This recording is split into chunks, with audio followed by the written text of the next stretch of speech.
¿Listo? Ahora sí estamos en vivo. Después de todo un reto organizar esto, pero cumplimos. Entonces, Muy lindo. bueno, muy buenas noches. Mucho gusto a todas las personas que se están conectando en estos momentos. Yo soy Camilo Arias, yo soy psicólogo y en esta oportunidad quiero presentarles en este nuevo programa que vamos a empezar a sacar los jueves de cada mes. Vamos a arrancar con una persona que ha tenido mucha trayectoria a nivel nacional. Desde su formación, desde las formas como vibra en el mundo. Ella es una psiquiatra paisa de Manizales, eh, educada también desde la parte de psiquiatría en la Universidad Pontificia Javeriana, y en esta noche pues nos está acompañando la psiquiatra Vicky. Entonces, el tema que nos convoca hoy es un tema de pronto precisamente buscando tumbar esos mitos con los que hoy día las personas cuentan a la hora de acudir a los servicios de salud mental. Entonces, pues sin más preámbulo, Vicky, presentarte, comentarle a la gente quién sos vos, y mientras tanto aquí le voy a dar acceso a los consultorios, aceptar, listo. Bueno, pues Camilo, muchas gracias por la invitación, por pensar en mí. Bueno, pues como decía, soy una paisa que vive ahora en Bogotá y mantengo el amor por estas dos ciudades y una apasionada de mi trabajo, del mundo en el que me muevo alrededor de la salud mental. eh, Apasionada no solamente de aprender de este tema, de trabajar, de acompañar pues a mis pacientes en esos momentos difíciles y darles la manito hasta que crucen a la orilla del bienestar, sino también pues como de poder hablar del tema de la salud mental, de que se conozca más, que se hable más tranquilamente, de que se vaya acabando todo este tema de estigma, que pueda la gente ver eso, que somos los profesionales, pues seres comunes y corrientes, de carne y hueso, que lo que queremos es pues trabajar en pos de ayudar a otros y no estamos pensando en hacerles daño, ni en ver gente loca, rara, ni somos ni locos ni raros, y que igual tenemos toda esta posibilidad de ver el ser de una manera integral y que ese es nuestro trabajo, ¿no? Entonces, esta tarea en redes ha tenido que ver mucho con eso, como a que la gente se pueda acercar a la salud mental sin tanto temor, sin tanta prevención, más bien con la tranquilidad de que rico que esta área cada vez es más conocida, que tenemos estos chances de poder vernos como seres íntegros que somos y de que la salud pues es biopsicosocial, entonces que se pueda tener la salud desde todos los ángulos. Bueno, yo pienso que dices algo fundamental, Vicky, y es que nos ven de pronto las personas del común que nosotros somos algo anormales, como si nos fuésemos comunes como ellos, ¿cierto? O sea, que nosotros somos igual de personas sintientes, que tenemos también dificultades y asuntos para resolver, y también nosotros pues estamos abanderados con la salud mental porque pues nuestras profesiones nos han abierto de pronto a fortalecernos, ¿cierto? De pronto a tener más herramientas a la hora de abordar ciertas situaciones, pero en este caso, en este espacio que estamos haciendo hoy, pues yo tengo una pregunta muy grande y yo sé que más personas se las están haciendo, y es ¿por qué es importante medicar? Es decir, ¿por qué el psicólogo, cierto? Nosotros, porque remitimos a los pacientes al área de psiquiatría. Bueno, porque ahí es ver el ser en toda su integridad. A veces hay situaciones que hay que mirar como desde ese punto de vista biológico. No quiere decir que todas sean iguales, y ese es un punto importante, que todo el mundo piensa que si se va al psiquiatra es sinónimo siempre sine qua non de que va a haber medicación, Por ejemplo, yo diría en mi caso, el 40% de mis pacientes no tienen ninguna medicación. Los veo desde un punto de vista más de psicoterapia que de solo farmacología, digámoslo así. Entonces no es sinónimo psiquiatra de medicación, pero sí hay casos que requieren la medicación porque dentro de lo que hemos ido conociendo, que hay que tener en cuenta que toda la salud no es una ciencia exacta. O sea, no es exacta y todavía está en proceso de seguir entendiéndose y conociéndose. Y de lo que, y justamente el cerebro, que es uno de los, pues la torre de control, ese órgano maravilloso y complejo, todavía no lo entendemos al 100%, todavía hay muchas cosas que están en proceso de ser entendidas, pero dentro de lo que hemos ido conociendo y entendiendo, hemos ido entendiendo que hay enfermedades que tienen que ver con el funcionamiento del cerebro, con el funcionamiento global del individuo, como puede ser como alguien puede tener una fractura, como alguien puede tener un infarto, pues también alguien puede tener una depresión, que es una de las enfermedades que tiene que ver con el cerebro y con su funcionamiento en general químico, y es ahí donde son necesarios los medicamentos. No, por ejemplo, no todas las medicaciones requieren, perdón, no todas las depresiones requieren medicamentos, pero hay algunas que sí, y es por eso que a veces sí se requiere. Hay que recordar, tú ahora decías, pues que la gente a veces sí ve como con cierta desconfianza al profesional en salud mental, y mucho más si se habla de medicamentos, porque casi que la sensación es que me quieren más o menos dopar, embobar, que no sea yo. Y yo me iría primero a pensar en lo macro. Cualquiera de nosotros, el oficio que haga, sea el que sea el oficio, lo quiere hacer de la mejor manera. Quiere aportar ese conocimiento, quiere aportar ese granito de arena en lo que esté haciendo. Bueno, pues los profesionales de la salud mental no somos la excepción. Lo que queremos es aportar desde nuestro conocimiento, a acompañar y ayudar a las personas a que puedan estar con una mejor calidad de vida. Entonces, si alguien requiere un medicamento, no es porque a uno se le antojó ni para hacerle daño, sino porque se está pensando en encontrar un balance riesgo-beneficio, o sea que ojalá lo que estemos recetando, indicando, vaya a generar un beneficio en esa persona. O sea, siempre se va es con la intención de ayudar, no hay esa intención de hacer daño, porque siempre está esa desconfianza. Entonces, resumiendo, a veces sí se requieren medicamentos porque si hay enfermedades que cambian la química del cerebro y que es clarísimo el antes y el después. O sea, incluso cuando yo entré a estudiar psiquiatría, pues he de confesar que uno tiene sus dudas de si será verdad que los medicamentos son tan necesarios, no será que eso es solo placebo, pero cuando uno ve el antes de la persona que ya ha hecho 1000 actividades para mejorar X cuadro clínico, tú lo medicas y lo ves después y lo ves repetido en distintas personas una y otra vez, ahí es cuando uno dice, definitivamente, sí hay una enfermedad, sí hay una necesidad de un tratamiento y sí se mejoran. Entonces todo eso le va llevando a uno a entender y a saber por qué a la gente también le genera desconfianza pensar si realmente hay enfermedades mentales o no, o cerebrales, digámoslo, porque a veces cuando uno habla de enfermedad mental la gente piensa que es como un invento, ¿no? A veces cuando lo puede uno asociar más al órgano de que no está funcionando 100% en su plenitud un órgano, como que es más fácil de aceptar la situación como una enfermedad.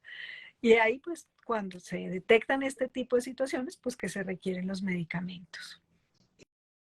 Vos mencionabas algo ahorita, Vicky, muchas gracias por esa apertura, porque es algo muy recurrente que se escuchan los pacientes y cuando pues hay como que una necesidad de acompañar a través de medicamentos a una persona. mm, Uno escucha también como que por alrededor esos comentarios de que, ay, no, es que yo, no, yo me dejé tomar esa pastilla porque me daba sueño, me sentía dopada. Es decir, te quiero preguntar, los únicos, si a mí me manda un psiquiatra una pastilla, ¿esa es la única fórmula que me debo de tomar? ¿O eso será que yo lo puedo conversar de pronto con mi psiquiatra de cómo me estoy sintiendo? Porque fíjate que muchas personas evitan, ¿cierto?, iniciar sus tratamientos porque pues le tienen un montón de miedos a los medicamentos que nosotros usamos en psicoterapia. Entonces, contanos un poquito si, pues, si el médico me receta un medicamento en específico, va a ser ese único medicamento con el que no me voy a medicar el resto de la vida. Bueno, eso es muy importante lo que preguntas, porque primero, por eso es importante tener siempre un profesional idóneo que evalúa al paciente en toda su dimensión, ¿cierto? Una historia clínica donde se evalúa cómo está, qué pasa, qué tratamientos ha recibido, qué le ha funcionado, qué síntomas tiene, porque no es lo mismo el que tiene insomnio al que reporta que tiene mucho sueño. No es lo mismo el que tiene mucho apetito al que no lo tiene. No es lo mismo el que tiene ideación suicida al que no la tiene. O sea, y uno va evaluando como todas las circunstancias para con eso pensar cuál va a ser el medicamento idóneo para ese paciente. Ahí viene un punto y es que no es específico de la psiquiatría, pero todos creen que sí, y es que la medicina siempre es ensayo y error. O sea, no hay una forma que yo diga, este medicamento es que es infalible y le va a funcionar. No, es uno con esa historia clínica, con ese entender qué le pasa a un paciente y con la experiencia que uno trae también, pues de ver pacientes y de la vida y de la universidad y del aprendizaje, uno dice, probablemente esta es la mejor opción. Y se escoge esa opción y muchas veces funciona y todo sale bien.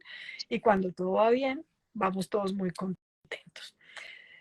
Pero a veces, a pesar de que se pensó que era la mejor opción, por alguna razón no lo es, o porque tiene algún efecto adverso, pues que no es fácil de tolerar, o porque no respondió positivamente, o no respondió de ninguna manera. Y en esos casos toca cambiar. Lo cual pues claramente genera la angustia de no, pero ¿cómo así que van a ensayar conmigo? No, es que eso es parte de que hablábamos que la salud no es una ciencia exacta y va a suceder en cualquiera de los escenarios médicos en que uno se mueva, ¿no? Que se da un medicamento y se espera que se funcione, pero siempre es una interacción. Ahí es muy importante poder contar con el profesional que se le pueda preguntar, bueno, lo que yo siento es efecto del medicamento, cuándo se me va a quitar, o a mejorar, lo maluco se me va a quitar, porque claro, de todas maneras la posibilidad de eventos adversos existen. Hay eventos que pueden ser más tolerables que otros. Generalmente los eventos adversos van desapareciendo en el transcurso del uso del medicamento, pero si no desaparecen, pues hay que empezar a mirar, bueno, otra vez riesgo-beneficio. ¿Qué tanto beneficio me está aportando o qué tan incómodo está siendo el evento adverso? Y ahí se va encontrando pues el mejor camino. O sea que puede que un paciente empiece un medicamento y ese sea el que va a usar, no necesariamente toda la vida, porque ese es otro de los mitos. Que una vez tú fuiste al psiquiatra, primero quedaste medicado y segundo quedaste matriculado para toda la vida. Hay casos de casos. Habrá algunos pacientes que sí pueden requerir medicación toda la vida, sin embargo, en un primer evento es imposible de saber. Solo se sabrá en la medida de el paso del tiempo y de cómo vaya respondiendo la persona y qué vaya pasando con sus síntomas. Pero en general, los primeros episodios, los protocolos en general dicen un paciente se medica entre 6 meses y un año. Si es un segundo episodio, se puede medicar entre 1 y 3 años. Si ya son más de 3 episodios, pues uno debe revisar cada caso en particular. O sea que no es que todos los pacientes entran a que van a tomar medicación toda una vida, sino que se programa, se calcula algo teniendo en cuenta lo que más o menos la mayoría de los pacientes responden. Cada caso será independiente y los que necesitan, pues a largo plazo o de por vida, pues son casos muy particulares.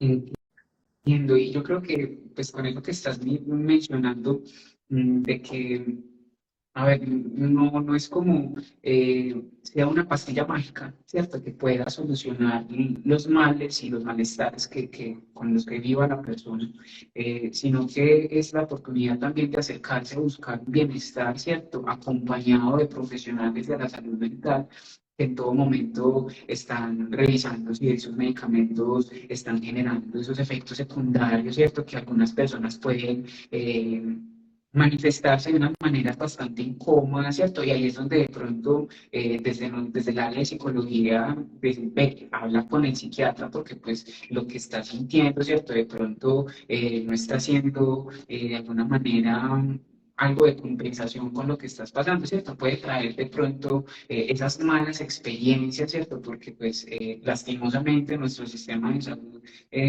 muchas veces ha caído, yo lo veo desde este lugar, ¿cierto? Se ha dedicado solamente a tratar la enfermedad desde un solo ámbito. Entonces, eso que estabas mencionando me abre a mí la puerta para preguntarte lo siguiente. Todas las personas que pasan por el consultorio de un psiquiatra, ¿es porque ese psiquiatra los va a medicar o necesariamente no? ¿Cómo se ve desde esta área? No, no siempre se va a medicar, se evalúan.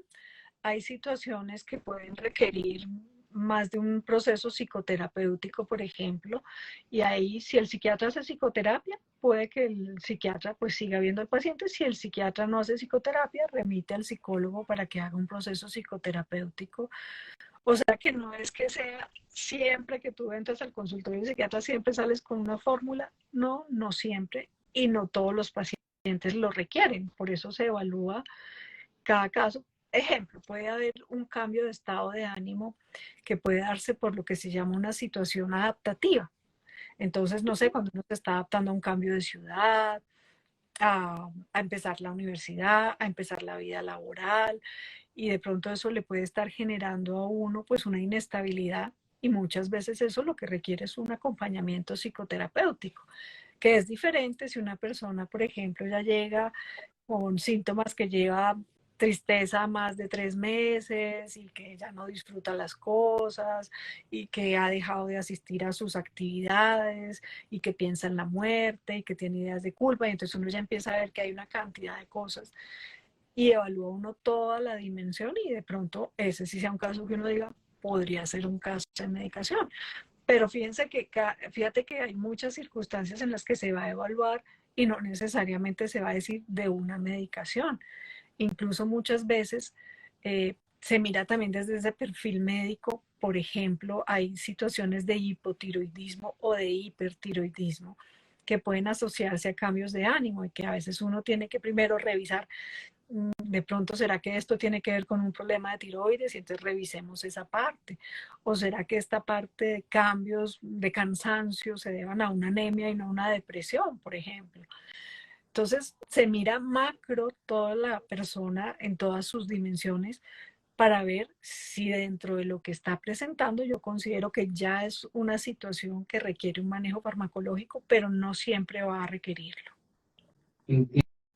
O sea que el hecho de que mediquen a una persona no necesariamente depende de que vaya un psiquiatra o no, ¿cierto? Depende más como que esas situaciones puntuales Es, que de pronto están afectando la vida de esta persona, el bienestar en sí mismo, como lo mencionabas ahorita, de pronto esos episodios que se extienden durante más de 3, 6 meses, ¿cierto? Que perduran en el tiempo, pues entonces ahí ya no estamos hablando de un estado de ánimo, ¿cierto? Que varió, sino que de pronto también ya estamos hablando de un trastorno depresivo, ¿cierto? Ya cuando hay una cantidad de tiempo que la persona pues se viene sintiendo de esta manera, como la falta de energía, los pensamientos catastróficos, ¿cierto? De pronto como estas formas con las que muchas veces también el dolor es necesario en la vida, ¿cierto? El sufrimiento no es nuestro mal, sino es cómo lidiamos nosotros con esas situaciones que nos generan dificultad.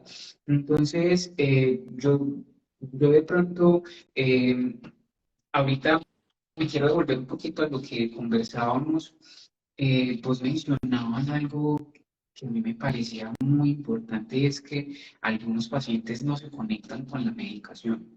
Es decir, algunos pacientes inician juiciosos, se toman las pastillas, adherencia al tratamiento, y hay otras personas que sin haberlo iniciado por esos mitos y esos tabúes de la sociedad, pues inmediatamente le cierran la puerta y le dicen, yo no me voy a tomar esa pastilla", pero en esa misma vía ¿Por qué es tan complejo generar adherencia al tratamiento? ¿Por qué es tan complejo que las personas, ¿cierto?, que de alguna manera sí requieren y necesitan del medicamento psiquiátrico, ¿por qué no lo hacen? Bueno, ahí hay muchos factores. Hay un factor inicial. Es muy frecuente que los pacientes en consulta le digan a uno, cuando uno les está preguntando, bueno, ¿y tú has tomado medicamentos? Uy, sí he tomado como 3 o 4. Pero no, mire, yo me tomé el primero 20 días y no me sirvió. El segundo me lo tomé un mes completo y eso no sirve y así sucesivamente. Entonces, ese es el primer punto y es, estos medicamentos no son de acción rápida. Estos medicamentos, y yo por eso les digo, no, si usted lo tomó menos de un mes, tiene toda la razón, no funciona, porque es que antes de un mes ninguno de estos funciona. Todos empiezan entre la sexta, octava semana. Luego, entonces, claro, es un tema que requiere un tiempo para que la persona empiece a notar ese cambio que tanto anhela. No es lo mismo el analgésico para el dolor, que yo me lo tomo y en un par de horas seguramente empiezo a sentir que el dolor mejora, entonces yo digo, me está sirviendo. A cuando tomo un antidepresivo, que es que esperar 6 semanas, pues sí es un larguero que parece una eternidad. Entonces ese es uno de los factores que a veces las personas quisieran encontrar esa respuesta más rápido y entonces empiezan y quitan un medicamento y de pronto toman otro y terminan supuestamente teniendo muchos que ninguno les funciona, pero fue que nunca se dio el tiempo suficiente para que funcionara. Esa es una de las razones. Otra, pues digamos que es el miedo a lo que no conocemos, el miedo al no tener la evidencia, ¿no? Entonces, puede que yo no sepa de electrocardiograma y de infarto, pero si a mí el cardiólogo me muestra un electrocardiograma y me dice, mire esa curvita, esa Q que hay es un infarto, yo no sé ni qué es Q ni qué es electro, pero yo le creo al cardiólogo porque ahí dice, ¿cierto? Pero pues como en salud mental no tenemos un examen que podamos decir, mire, esta es la evidencia, entonces siempre queda la duda, ¿será que sí? ¿Será que yo exageré? ¿Será que el médico exageró?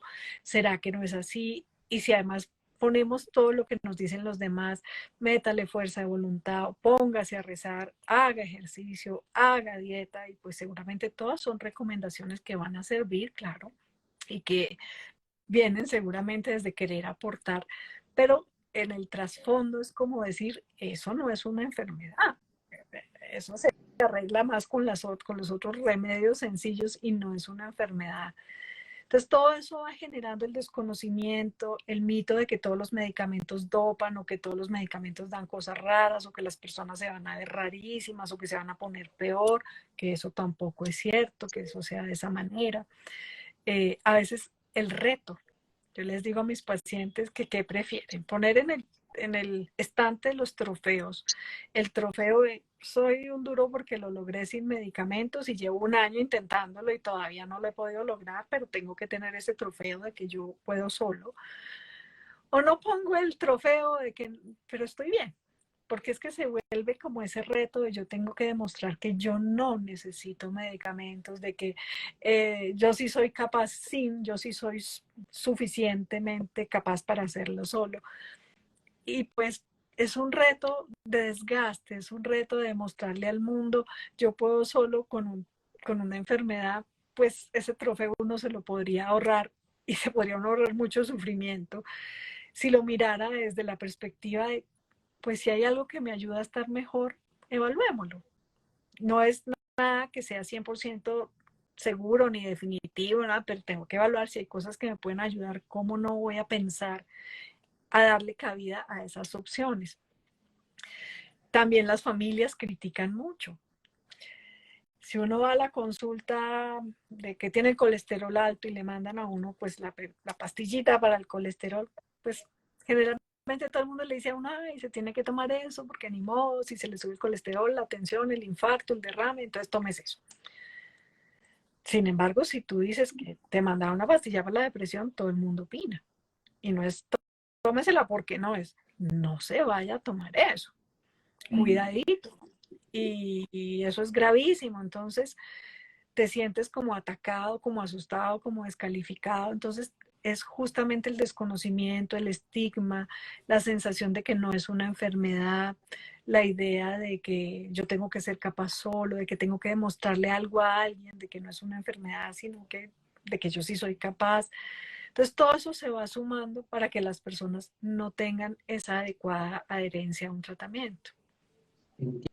Entiendo, y yo creo que dentro de todo esto que estás mencionando, vivimos en la cultura de la inmediatez. Queremos que todo se nos quite rápido, ¿cierto? Queremos que todo sea de una manera súper apresurada, buscando como que adormecer esas situaciones que de pronto no están funcionando del todo bien en nuestras vidas. Y yo creo que hay un punto muy importante y es esa parte de la exageración, como vos lo decís, que alrededor de la persona que necesita estar acompañada por psiquiatría, por psicología, su entorno muchas veces en vez de ser un factor protector, las personitas que lo alienten a ir al psicólogo, ir al psiquiatra, a que se revise su salud mental, por el contrario nos encontramos con familias y con grupos de amigos que les dicen a las personas, pues para que vayan allá. Es que usted no es capaz de salir de esa oscuridad solo. Ay, pero es que usted le tiene que echar ganas y ya la vida. Entonces, yo pienso que dentro de todo este asunto de la salud mental también hay un asunto generacional, ¿cierto? Hay un asunto en el cual nosotros de pronto en estas épocas le estamos dando mayor importancia a estas vivencias de la salud mental. Yo digo que precisamente fue la pandemia, ¿cierto? La pandemia del COVID-19 la que nos abrió de pronto un poquito la entrada a nosotros a los profesionales de la salud mental, pero también nos dimos cuenta de que la salud mental en estos momentos está en crisis, ¿cierto? Es una situación que se ha venido aumentando a partir del tiempo, ¿cierto? Con el pasar de los días, pues encontramos más ideaciones suicidas, encontramos pues más jóvenes que de pronto caen en el consumo de sustancias, las relaciones vinculares dentro de la familia también van teniendo un efecto al interior de los grupos familiares y cómo se relacionan con su entorno social. Y desde aquí también se puede ver de que necesitamos un acompañamiento, que muchas veces cuando ese psiquiatra nos dice que necesitamos sertralina o escitalopram para regular esa química cerebral, eh, primero no va a ser para toda la vida, ¿cierto? Con ciertos diagnósticos, ¿cierto? Entendiendo de que hay diagnósticos que pueden tener un tratamiento, pero también hay unos diagnósticos, pues que si no se acompañan a tiempo, pues en vez de disminuir lo que está sucediendo, por el contrario, pues van a aumentar estos síntomas. Por ejemplo, que enfermedades, si lo pudiésemos decir así, de pronto requieren un acompañamiento más constante, ¿cierto? De pronto requieren ser más guiados desde la parte psiquiátrica y desde la parte de psicología. En tu experiencia, ¿cierto? Como psiquiatra de la Universidad Pontificia Javeriana, para las personas que apenas se conectan, esta noche estamos con Vicky Pérez, ella es psiquiatra de la Universidad Pontificia Javeriana, tiene unos más de 20 años en este recorrido de la salud mental y nos está acompañando aquí en este live. Entonces, Vicky, contanos de pronto cuáles son esos asuntos que necesitan ser acompañados más juiciosos por nosotros los profesionales de la salud mental. Bueno, ahí empiezo yo y digo, si uno lleva, no sé, el automóvil, que hay que hacerle una revisión técnico-mecánica, esté bien o no, pues cómo no le va a hacer uno allá a esta cabecita también revisiones técnico-mecánicas. Entonces, a veces asistir a una consulta no requiere tener un síntoma o una enfermedad. A veces es muchas veces tener un interlocutor objetivo, que no es de la familia, que no tiene ese compromiso, digamos, emocional, que te escucha, que te ayuda a desenredar ese ovillo de pensamientos y de inquietudes o de dudas que se tienen y que te ayuda a retroalimentarte para funcionar mejor sin que tengas ningún tipo de síntoma ni de enfermedad. Entonces, simplemente a veces es la búsqueda de estar mejor y de tener ese interlocutor. La salud mental siempre, pues sabemos que ha sido fundamental, pero como tú bien lo decías ahora, a partir del 2020 con la pandemia se resaltó que, ay, oye, eso como que sí era importante, como que sí hay que pararle bolas. Entonces, el primer punto necesario para ir a una consulta es querer ir, no se necesita nada especial. Pero a veces, si hay situaciones, pues que sí va a ser importante tener el acompañamiento. Y hay muchísimas situaciones. Una muy frecuente y que a veces la gente no lo piensa son los duelos que se viven alrededor de tener un diagnóstico de una enfermedad. Y no solamente enfermedad como un cáncer, sino enfermedad como una artritis, que yo ya sé que voy a tener dolor muchos momentos de mi vida y probablemente incapacidad para hacer algunas cosas. A veces una persona con artritis se levanta con dolor y le cuesta empezar el movimiento. Entonces, todo esto es un proceso de duelo de ya no voy a tener la misma salud. Una persona que le diagnostiquen diabetes, el tener que tener unos patrones de alimentación que ya no son los libres que quisiera tener, sino dentro de ciertos estándares, eso también es un duelo. Como para hablar en macro de cómo el solo hecho de que a uno le diagnostiquen una enfermedad crónica, ya estoy perdiendo como la situación de sentirme 100% aliviado, digámoslo así, de no va a tener esa salud. Esa es una consulta que podría ser frecuente y fíjense que ahí no estamos hablando de lo que la gente se imagina, pues que es que solo llora, no, es un proceso de adaptarse a una situación difícil. También a veces los duelos de perder otras situaciones, el trabajo, perder un ser querido, también pueden requerir a veces un acompañamiento para que se pueda hacer un poco más amable el transitar ese proceso hasta volver a sentirse pues que se ha dado el proceso de adaptarse a esa situación. Ya también vienen circunstancias alrededor, por ejemplo, de temas de crianza o de pareja, que a veces las personas, no es que el terapeuta sepa más, simplemente es que es una persona que te ayuda a ver más objetivamente y de pronto con ciertos conocimientos te ayuda a guiar esos momentos difíciles de crianza o de familia o de pareja. Y fíjense que ahí todavía no hemos hablado de ninguna enfermedad. Estamos hablando de situaciones cotidianas que cualquiera de nosotros puede vivir. Ya hablemos entonces ya de situaciones particulares de trastornos como tal. Entonces, una persona que ya está en un cuadro de depresión, sí va a ser muy importante que requiera el acompañamiento y probablemente de A y de B, de psicología y de psiquiatría.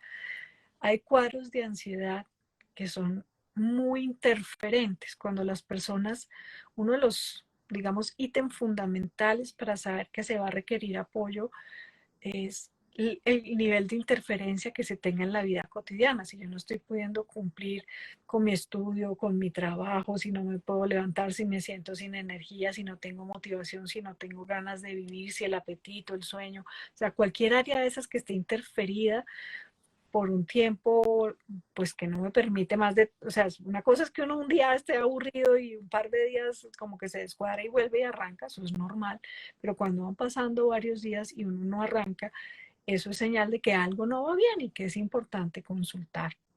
Entonces hablaba de las depresiones, de algunos cuadros de ansiedad graves y definitivamente situaciones como la esquizofrenia, como el trastorno afectivo bipolar, van a requerir pues el acompañamiento y muy seguramente en esos casos también van a requerir un manejo farmacológico.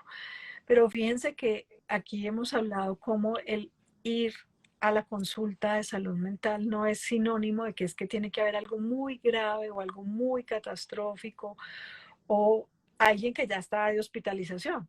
No necesariamente. Hay una gran gama de circunstancias que van a requerir o que se pueden beneficiar de ese acompañamiento sin que se esté presentando necesariamente algo grave.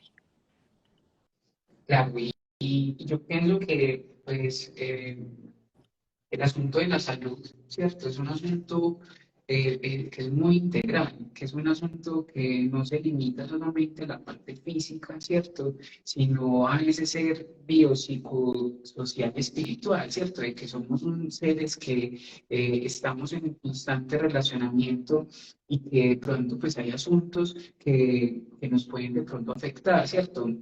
Como los asuntos de crianza, enseñanza, como los asuntos educativos.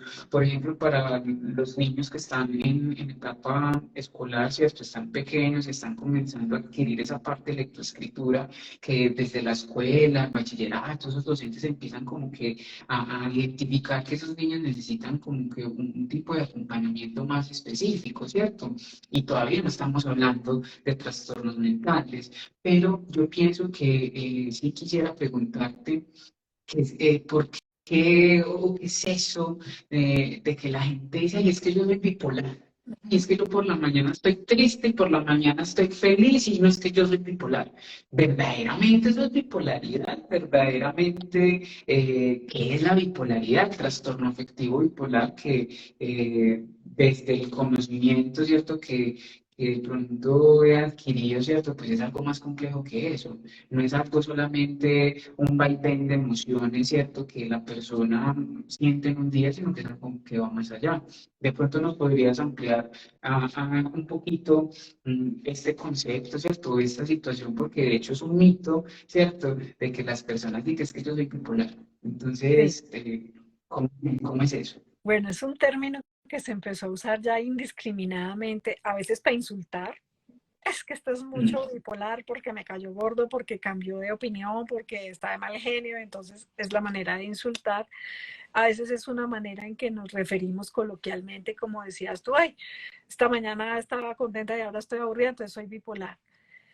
Y pues digamos que estamos abusando del término porque desde el punto de vista clínico, pues un trastorno afectivo bipolar no es solamente cambiar un poco de ánimo, porque a la larga ninguno de nosotros es inamovible una línea para pareja, o sea, todos cambiamos y cambiamos a veces por cosas externas, a veces hasta por temas de estado hormonal, por la edad, por los problemas que tengamos, porque el día está bonito, porque cuando el día está soleado, pues uno se siente más animado y cuando está lluvioso no está uno del mismo estado de ánimo. Entonces es normal que todos tengamos variaciones.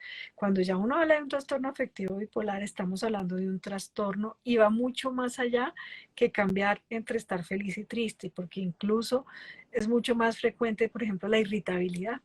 No siempre es que se esté feliz, a veces hay personas que están en lo que se llama una disforia, que es ese estado irritable que todo les molesta, que no se hallan, que pueden responder negativamente como a cualquier situación.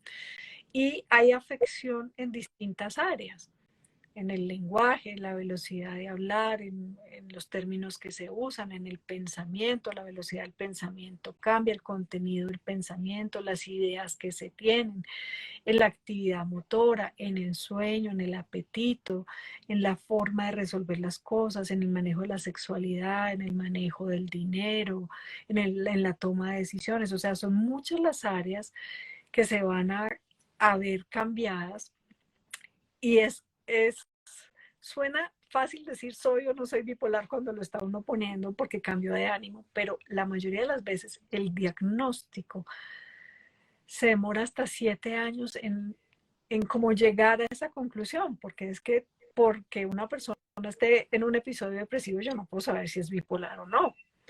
Es la evolución, es lo que va pasando, es cómo se van dando las cosas y cómo voy mirando todas esas áreas que yo estaba enumerando y cómo la sumatoria de todo eso en el transcurso del tiempo le va dando la información a uno como profesional para decir, es probable que aquí estemos frente a un trastorno afectivo bipolar y el tiempo es el que va dando la confirmación, porque sí se requiere como conocer mucho más allá de el listado de síntomas, es cómo se expresan y cómo conoce uno a esa persona y cómo la va conociendo en distintas etapas para poder conocer cuál es, digamos, el estado basal, básico de esa persona para poder identificar sus cambios, cuáles no son los basales y cuáles empiezan a estar como dentro del marco de un trastorno. Entonces, diagnosticar un trastorno afectivo bipolar requiere experiencia, conocimiento y una observación en varios momentos del paciente, o sea que no es solamente que esté contento y luego esté aburrido, sino que son muchos factores los que se van sumando. Y por eso a veces incluso como tenemos la imagen de película de que el que estaba haciendo fiesta y luego está llorando, entonces cuando de pronto alguien tiene un diagnóstico de trastorno afectivo bipolar y no encaja en esa imagen que tenemos, decimos, no, pero que bipolar, eso no es así. Y el que primero dice que no es el que se está viendo la película que le han mostrado esa faceta. Pero eso es solo una de las tantas formas en que se puede expresar un trastorno afectivo bipolar. Hay muchas otras facetas y por eso entonces la gente dice, no, yo no creo que fulanito. Entonces le dicen bipolar a cualquiera, pero al que sí es, dicen, no, yo no creo porque es que ese yo nunca lo veo así ni tan contento ni tan triste. Entonces sí, hay una gran variedad de gama de síntomas que se pueden presentar dentro del trastorno afectivo bipolar, pero sí hay muchas áreas que se afectan más allá del cambio de estado de ánimo. Claro, y también a niveles epidemiológicos, el porcentaje de diagnósticos certeros, pues, clínicamente diagnosticados que tengan un trastorno afectivo bipolar, no supera como entre 2 y el 3% de la población. O sea, es algo muy reducido y yo creo que es por eso que es la importancia de hacer ese seguimiento en el transcurso del tiempo para poder identificar si lo que estamos hablando sí puede corresponder o no a una situación en específico de la vida que es transitoria, ¿cierto? O que en efecto hay una desregulación en la química cerebral, ¿cierto? Que va fluctuando a medida del tiempo y ahí es desde la parte, desde los profesionales de la salud mental, hacen los seguimientos que realizamos, pues nos damos cuenta que, de que necesitan, ¿cierto? Un acompañamiento y que de pronto sí hay un posible diagnóstico. Mm, Yo, dentro de lo que he visto, ¿cierto? Que me preocupa, además, no, no sé si pueda, no sé si yo pueda ser de pronto esa persona para mencionarlo, pero hay mucha irresponsabilidad, ¿cierto? Desde lo que he visto, porque he tenido pacientes que con una crisis, ¿cierto? Por la cual han tenido, ¿cierto? En un año, ¿cierto? Dos crisis, ya le diagnosticaron un trastorno afectivo bipolar y eso tiene pues unas implicaciones a nivel personal, cómo se asume ese diagnóstico, pero también en la forma de relacionamiento con las personas, ¿cierto?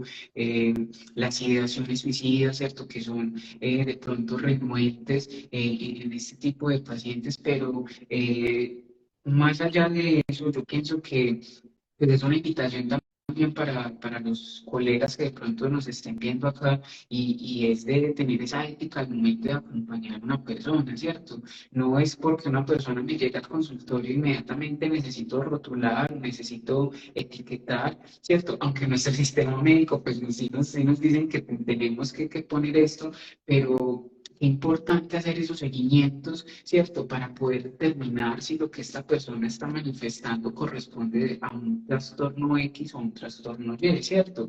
O en efecto fue una situación personal transitoria en la vida, pues que de pronto intervino en esa capacidad para... para resolver los conflictos o las situaciones que tenía en su día a día y por eso pues tuvo que acudir a terapia. Hay Bueno, muchos también es medicamentos. muy clave que a veces los pacientes tienen mucha urgencia de un diagnóstico, o sea, quieren que les digan, dígame que tengo.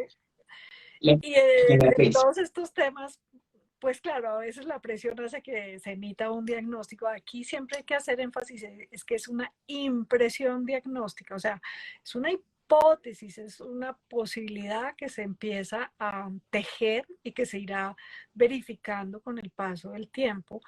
Porque claro, entre que hay que anotar un diagnóstico para las estadísticas, entre que el paciente pide un diagnóstico, en que a veces uno da unas etiquetas, entonces a veces nos casamos y nos quedamos como con que toca quedarse con el diagnóstico. Y lo que toca mirar pues son las personas y más allá del diagnóstico es hacer lo que sea mejor para cada paciente y en el transcurrir ir a uno entendiendo pues esto a qué se parece para ponerle pues como un diagnóstico si es que es necesario en ese caso. Pero yo siempre a mis pacientes cuando me dicen, pero Vicky, ¿yo cuál diagnóstico tengo? Yo le digo, pero es que lo más importante es que logremos que estés bien.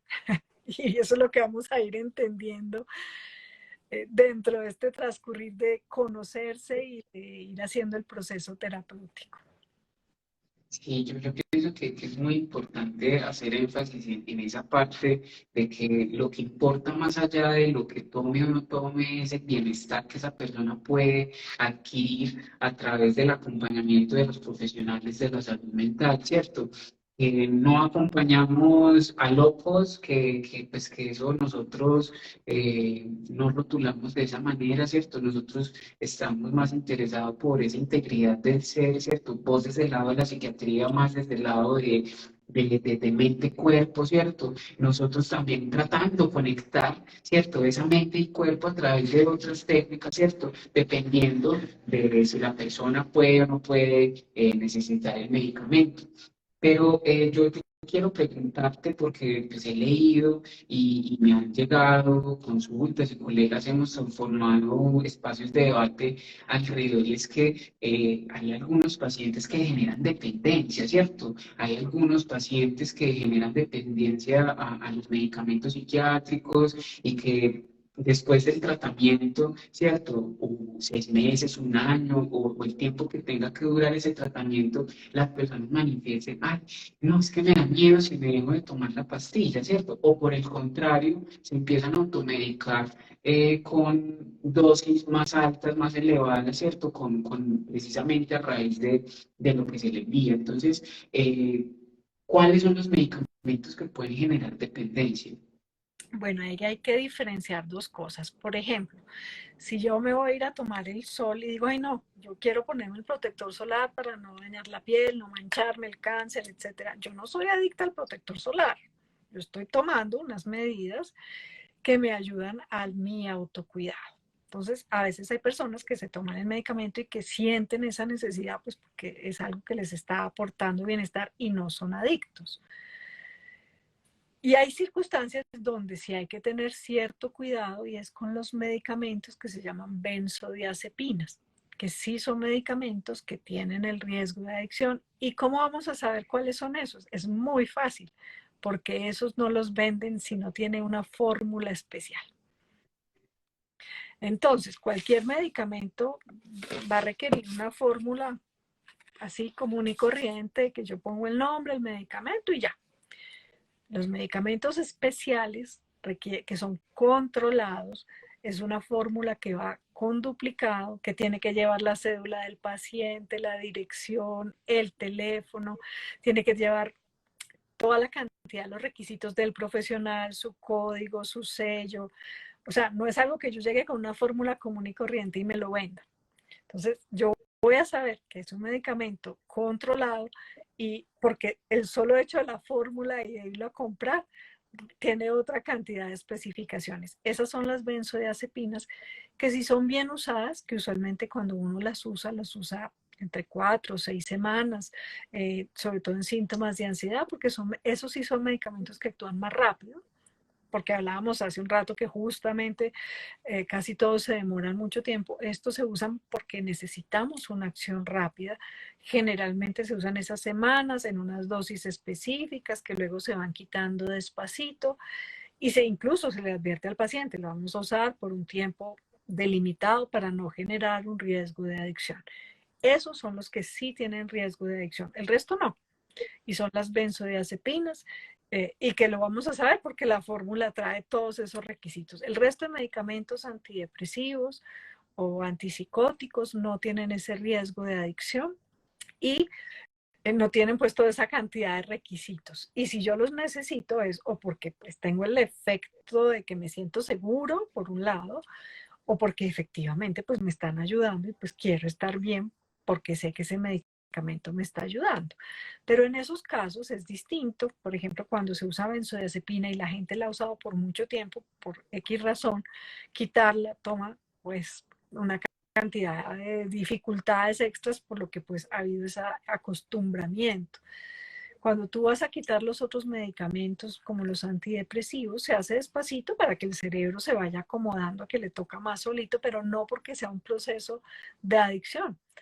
Y la persona lo deja sin mayores inconvenientes ni con sensación de que me hace falta y ya después sigue sin su medicamento.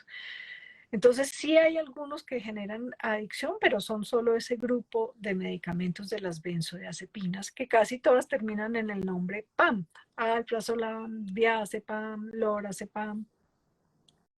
Claro, y sí, pues precisamente en esos medicamentos se terminan en pan, ¿cierto? Pues, no, muchas personas suelen utilizarlo incluso de maneras incluso hasta recreativas, ¿cierto? Sí, sí. Eh, Buscando generar estados de euforia, ¿cierto? Un montón de situaciones, pero yo creo que pues vamos acercándonos a la hora del cierre y yo quisiera seguir hablando acá porque tengo en Tenemos estos una momentos tela de tenemos juego. un montón de preguntas en estos momentos, pero teniendo en cuenta de que no va a ser el único espacio, ¿cierto? Que vamos a tener otros espacios, ¿cierto? Pero yo sí te quiero mencionar en estos momentos, vos qué le podrías decir a una persona que en estos momentos va a arrancar con su medicamento psiquiátrico, ¿cierto? ¿Qué le podrías decir? ¿De qué manera? ¿Qué estrategias puede hacer como para que asimile mejor estos efectos? Bueno, como unos tipsitos muy básicos. Primero, que confíe en su médico. Si no confía, pues llegue a donde vaya a confiar. Confíe en su médico, pregúntele a su médico las dudas que tenga, no le pregunte a Google, no le pregunte a la vecina, no le pregunte al familiar ni al médico de la familia. Pregúntele a su propio médico. Si a uno, no sé, se le rompe un zapato, pues uno va donde el zapatero y el señor muy amablemente con su conocimiento le arregla uno el zapato y uno queda feliz que le quedó como nuevo. Pero si yo le llevo el zapato al mecánico de los carros, pues no me lo va a saber arreglar. Entonces, yo le debo preguntar al que corresponde y al que tiene pues la formación idónea para. Entonces, si se va a empezar medicación, confíe en su psiquiatra y cualquier duda, pregúntele a su psiquiatra. Segundo, la meta es el bienestar. La meta no es si tomo o no tomo pastillas, porque eso a veces parece una subasta. Es quién da menos pastillas. Aquí no es quién da más, da menos pastillas. Entonces, no es una subasta de tomar o no tomar medicamentos, es estar bien. Con que lleguemos a estar bien, si se logró sin medicamentos, fantástico. Y si se requirió medicamentos, fantástico, contarle que esté bien. Y usualmente el médico siempre va a buscar la menor dosis posible funcional. O sea, no es que se van a dar 50 pastillas a la mayor dosis, no, todo lo contrario, se va a ir buscando siempre el que ya requiere medicamentos, pues cuál es la menor cantidad de medicamentos a la menor dosis que le funcione, o sea que para cada persona va a ser distinta. Pero lo más clave es que la persona se concientice que no es si tomo o no tomo pastillas, es cómo voy a lograr estar bien. Y saber, con lo que decía yo hace un rato, cuando empecé mis estudios, ¿será que se pregunta uno, ¿será que de verdad la gente sí se mejora? Sí, después de 25 años de experiencia, sí, y los cambios son impresionantes. O sea, la mayoría de la gente, desde todos los abordajes terapéuticos, la respuesta es, volví a ser yo. Esa es como casi la manera en que los pacientes resumen ese trasegar de haber pasado esa fase oscura de dolor, de sufrimiento, de depresión o de ansiedad, de lo que estén teniendo. Y cómo cuando vuelven a recuperarse dicen, volví a ser yo y se logra. O sea, no es que se van a quedar ahí en esa situación difícil. La gente va logrando volver a estar bien. Entonces es importante saber que si hay lucecitas, que si se vuelve a mejorar y estar acompañados donde se sientan confiados. Sí, yo creo que es muy acertado lo que nos compartes hoy, porque yo pienso que lo más importante también, sumado a eso que vos estás diciendo, y es que muchas veces por los afanes del día a día, nuestra cabeza se nos va, ¿cierto? Se nos va para el futuro, se nos quedó en el pasado, ¿cierto? Y desperdiciamos muchas veces este momento del aquí y el ahora. Entonces, en el aquí y en el ahora es donde podemos generar cambios para implementarlos en el día de mañana, ¿cierto? Si yo aquí en la obra pues no estoy centrado, no estoy enfocado y no estoy recibiendo orientación, sino que parezco un volador sin palos sin saber para dónde va a caer, ¿cierto? Pues eso va generando de alguna manera ciertos efectos en las personas. Entonces, nada, yo de verdad que quedo extremadamente agradecido con vos por aceptar la invitación. Eh, yo sé que por ahí vi que había una pregunta, pero ya no la veo, entonces la responderemos más adelante. Eh, y nada, yo quiero mencionarles pues, a todas las personas que todavía se encuentran conectadas y es que dejen el miedo de ir al psicólogo, dejen el miedo de ir al psiquiatra, dejen el miedo de encontrar el bienestar para sí mismo. Cuando uno conoce la salud, no la quiere volver a perder. Y muchas veces en los vibrales y en las sintonías de este mundo no nos damos cuenta cuando estamos bien, ¿cierto? Entonces, cuando sí estamos mal es cuando recordamos que tuvimos momentos mejores. Entonces, yo los quiero invitar a que se revisen, a que se acompañen, a que se abracen, a que confíen en sus médicos tratantes, ¿cierto? De que dejen de reproducir los mitos y los tabúes de la sociedad que no nos han hecho bien. Y nada, pues yo pienso que muchas gracias de verdad nuevamente. Vamos a seguir aquí avanzando en el proceso y nada, me despido entonces de las personas que se conectaron y nuevamente las gracias a Vicky. Pues Camilo, muchas gracias. Gracias por ser parte de abrir estos espacios de salud mental, de que sigamos siendo cercanos para todos y dando a conocer todos estos temas. Y gracias a todos los que nos han seguido. Una muy buena noche para todos. Y que todavía no tenemos ninguna verruga verde por ahí que nos hace ver como brujos y brujas. Tal cual. También. Chao, que les vaya bien. Buenas noches.